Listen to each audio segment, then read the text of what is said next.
Parce qu'en fait, on voit bien que le numérique est donc au cœur de cette transition.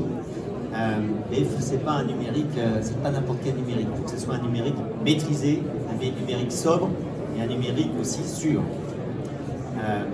Et ensuite, si vous voulez, il y a aussi le sujet de la territorialisation, c'est-à-dire que cet équilibre, cette gestion, elle ne peut pas être uniquement à l'échelle d'un bâtiment. Très vite, on est à l'échelle d'un territoire multi-acteurs, d'où effectivement une représentation 3D et un pilotage 3D. Et donc c'est le premier sujet. Le deuxième sujet, c'est l'appropriation par les citoyens. Je donne juste un exemple, mais aujourd'hui, si on vous demande de faire Paris-Lyon en voiture, mais que vous n'avez pas de compteur ni de jauge, c'est pas possible. Et de consommer 5 litres au 100, ça marche pas. Aujourd'hui, on est encore dans cette situation. Hein, et en plus, maintenant, vous avez un mix énergétique, c'est-à-dire que vous avez une voiture qui roule à la fois à hydrogène, à électricité, et puis au thermique. Et on va vous dire, tiens, mais non, c'est pas 5 litres au 100, c'est tant de carbone. Donc ça marche pas. Donc il faut effectivement avoir des outils pour modéliser ça. Et là, on voit bien que c'est incontournable. Alors, du coup, je donne la parole à Gwenaëlle Carfandang, qui est justement innovatrice sur ces sujets, qui est membre de l'ASBA et qui pousse effectivement nos cadres de référence, je reviendrai dessus tout à l'heure, mais R2S et R2S for Grid, sur le pilotage énergétique à la fois au niveau du bâtiment et des territoires. Donc, merci à tous, oui, merci pour aussi cette transition qui va permettre de bien comprendre notre sujet, parce que démocratisation, effectivement, il faut permettre à tout à chacun en fait de faire son test sur ces bâtiments. Il y a beaucoup de gens qui sont propriétaires de bâtiments, les collectivités sont aussi propriétaires de bâtiments, et donc il y a un capital énergétique potentiel grâce au photovoltaïque. Et donc ce qu'on propose à travers notre application, donc nous aussi on a un stand au 622, là c'est juste derrière vous, vous venez nous voir tout à l'heure pour la démo. Donc en fait, nous ce qu'on propose, en fait, c'est justement c'est cette démocratisation tout azimut, France entière. Que si vous êtes propriétaire d'un bâtiment, testez votre bâtiment et faites en sorte qu'il devienne une source de revenus pour vous déjà.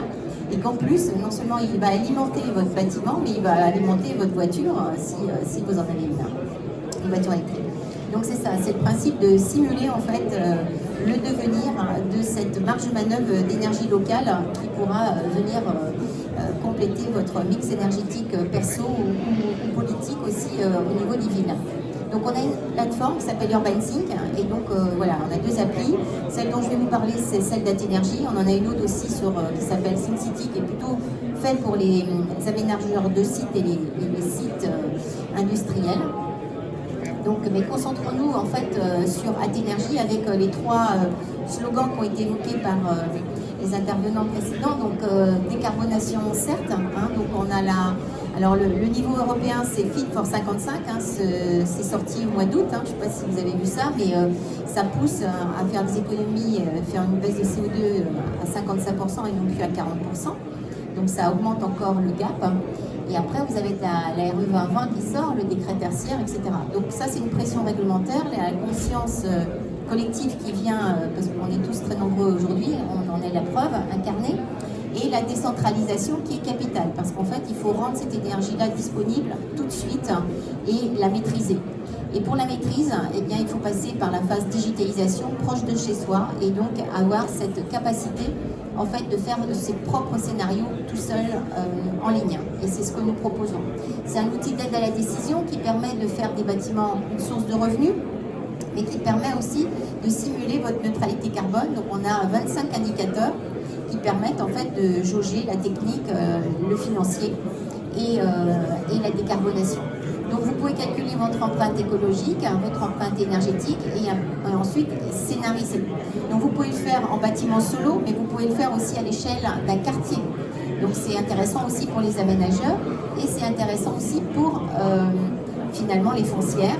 C'est intéressant aussi si vous êtes un collectif de riverains, vous pouvez aussi le raisonner à l'échelle d'un collectif de riverains. Donc cette capacité en fait de simuler rend les choses, comme je disais, très démocratiques et très pédagogiques. Il suffit de s'abonner pour faire le test. Donc vous êtes sur une géolocalisation évidemment du bâti. Donc vous tapez votre adresse, vous localisez votre bâtiment. Il va se mettre en 2D ou en 3D. Et donc ensuite vous allez pouvoir rentrer les informations pour pouvoir situer votre bâtiment. Donc là vous le voyez qui se situe. Donc Évidemment, c'est un algorithme qui a été développé suite à une R&D, qui a été financé aussi par la région Bretagne, parce que nous on est à Rennes, hein, mais on travaille France entière. Et nous avons été également soutenus par la BPI pour développer cet outil qui a été labellisé par le pôle Images et Réseaux, pôle de compétitivité breton et national, et aussi par le programme SMILE. Donc ça permet de simuler en 2D et en 3D, et ensuite vous avez en fait un rapport qui vous permet de voir en bâtiment solo le résultat exact suivant vos consommations. Évidemment, l'intérêt c'est qu'on est connecté à la donnée du compteur Linky, hein, il suffit que vous nous donniez les accès. Donc le flux de données du compteur Linky va arriver directement dans l'appli, et donc vous allez et c'est en temps réel. Donc on a une application qui fonctionne en temps réel et qui permet de démocratiser complètement la connaissance de l'information, et du coup vous avez un soutien et une spécialisation de votre décision. Vous devenez acteur de votre décision, c'est exactement ce que vous venez de dire. Dans les faits, aujourd'hui, ça marche. Voilà.